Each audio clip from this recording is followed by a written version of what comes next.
Hi, everybody. It's November of 2019, and we have a super fabulous new moon in Sagittarius coming up.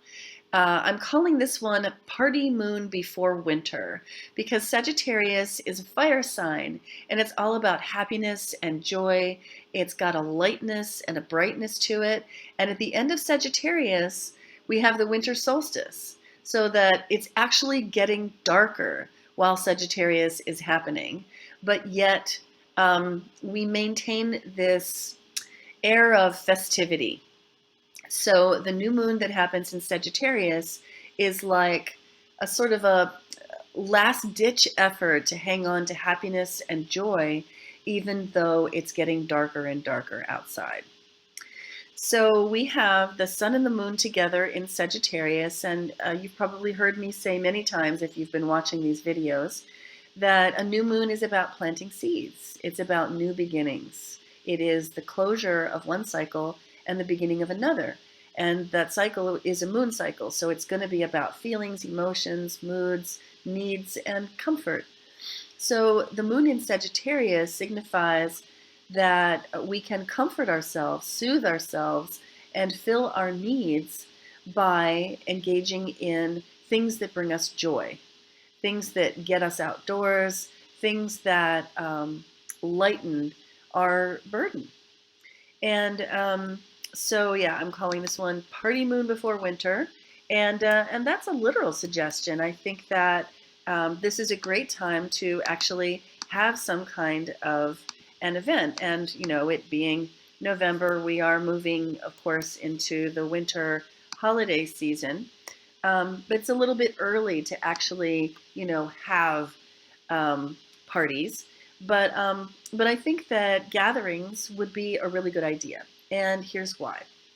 We have, as I mentioned in the other moon video this month, the full moon in Taurus video, I said that this month we've got lunations that have only harmony and very little stress. This one has a little stress, but as far as the moon is concerned, only harmony, because the sun and moon have a sextile to Juno and a trine to Chiron. Now those two have some stress with each other. So Juno signifying social relations, partnerships. She's the goddess of marriage. She's also a social maven. She is a matchmaker and a leader of people. She is a social leader. So she's all about getting people connected that should be connected, introducing people to the right people. She shows up in corporations as a real schmoozer. She knows all the right people that you should be connected to, and she's ready to introduce you to them. So that's Juno's function, especially in Libra, right? She loves that stuff. It's opposed Chiron, which, as you may know, is the wounded healer. And Chiron is traveling along through Aries right now, still fairly early in Aries, but bringing up a lot of old wounding about anger, about assertion, about aggression, and so we've got a polarity here having to do with social groups and also healing wounding. Now, one thing that you may or may not know about Chiron is that Chiron is a dual archetype. Chiron has a split nature, being God from the waist up, horse from the waist below. Chiron is a very apt symbol of the uneasy union of bestial and divine that we are as human beings, and how hard it is to manage the bizarre combination of self-awareness and consciousness with instinct and drives that operate mostly below the level of consciousness. So Chiron is all about taking that which is split or dual and blending it together. Chiron is the very model of hybridism. So here's my thought about this moon. This is a great moon, and it's November 26th, so that's when you should have your party. It's a great moon for getting groups of people or people that you know that might not get along, getting them together under the greater umbrella of something that they can agree on. So this is a really great time for mending fences among groups that have differing ideologies or differing, you know, discourses that they participate in and that might argue, but where you can get them together under the umbrella of something that everyone can agree on. And that could really go a long way, I think, to healing this month. So another factor that I want to put in here is Pallas Athena. Here she is in Sagittarius with the moon, and Pallas Athena is a goddess of civilization. She represents the defended city. She stands on the city walls, looks out over the walls at how is this city best defended.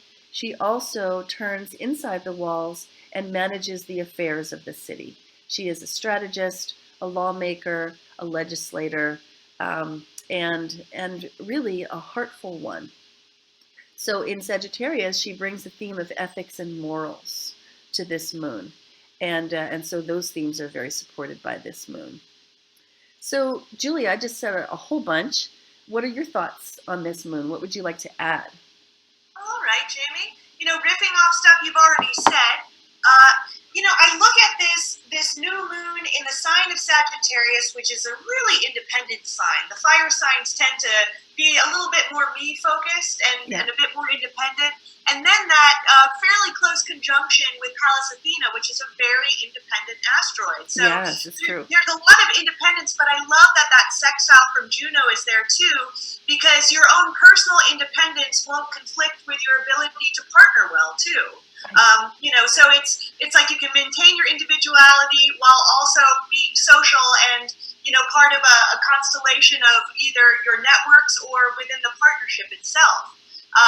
And then you've got that trine from Chiron, and it's sort of what I see when I look at Chiron and Aries trining that cluster in Sagittarius is that healing, which is usually, mostly, is kind of a difficult, arduous, painful process, could actually be a bit fun and could actually be a bit more adventurous. Like having fun can be healing, or going on an adventure, or engaging in some consciousness expanding activity. Maybe at that party you were talking about having some really interesting philosophical conversations where you can have some more integrated healing, which isn't as brutal as it usually is.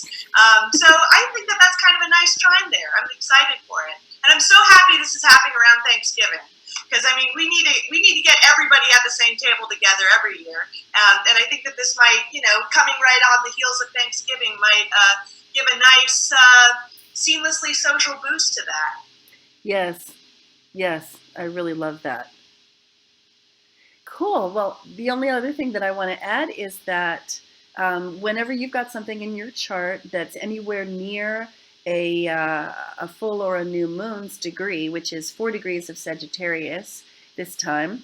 If you have something within 5 degrees on either side of that, so anywhere from 0 to 9 degrees of any of the mutable signs, then you're going to feel this moon. And the mutable signs are Sagittarius, Gemini, Pisces, and Virgo. So some of what that means is that if you were born very early in any of these signs, in other words, if this is your birthday, your birthday month, and if this literally is your birthday, November 26th, or up to 5 days before, up to 5 days after, but also the equivalent date in Gemini, so around, what is that, May 26th, or for Pisces, it would be February 26th, or for Virgo, it would be August 26th. Then you're going to be, among the people who feel this moon the most strongly. So I think that's what we've got for you today. I hope you enjoyed it. Check out our news videos on our YouTube channel, Pandora Astrology, there on YouTube. We always aggregate them into playlists, and we put horoscopes there too. And you can find news from the sky on our website, PandoraAstrology.com, and check out the monthly forecast there, which you can find in the navigation bar, or you can just type in monthly-forecast after PandoraAstrology.com and you'll find your way there. and we'll see you around the cosmos. Bye. Bye.